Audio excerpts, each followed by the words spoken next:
Mr. Franks for 5 minutes.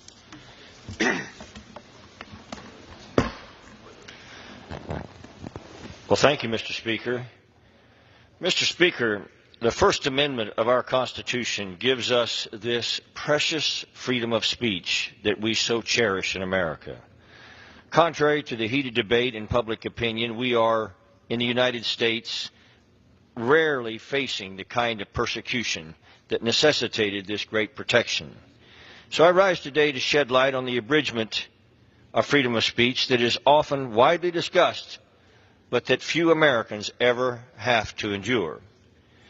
Across the world, Mr. Speaker, individual freedom of speech is frequently infringed. A posted critique or just sharing one's views freely on the Internet can be punishable, even by death. Late one evening in September, a well-known Indian journalist, Gauri Lankesh, was murdered outside her home. She was, quote, an establishment figure with a reputation for her fearless criticism of undemocratic elements within the parties in power. The circumstances of her death were strikingly similar to the murders of 3 additional Indian activists.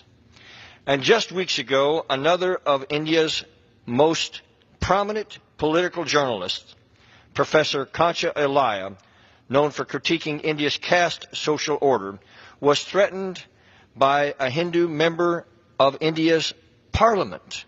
This member of parliament, who is an ally of the current BJP government, issued a statement that Kancha should be, quote, publicly hanged. Kancha subsequently received numerous death threats.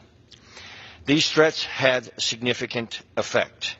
A mob tried to attack Professor Ilaiah with stones as he and a co-worker were driving to a meeting. Kancha is now under self-imposed house arrest because he is not safe otherwise. Was Professor Ilaiah's crime significant? Kancha was called a modern-day Dr. Ambedkar, who is known as the father of the Indian Constitution. And his crime, Professor Ilaiah's, was he was the author of Why I Am Not a Hindu.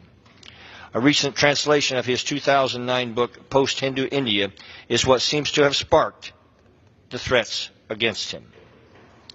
This book was described in a polarized context of modern-day India, specifically dealing with the productivity of the Dalits and the, quote, low castes, and the seeming spiritual and monetary monopoly of the, quote, higher castes.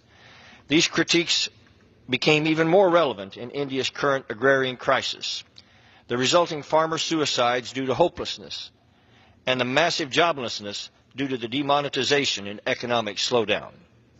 Mr. Speaker, I stand on the floor of the United States House of Representatives to state unequivocally that the United States and the entire global community is and should be deeply concerned about this threat to the life of Professor Kancha Ilaiah, one of the world's well-known intellectuals.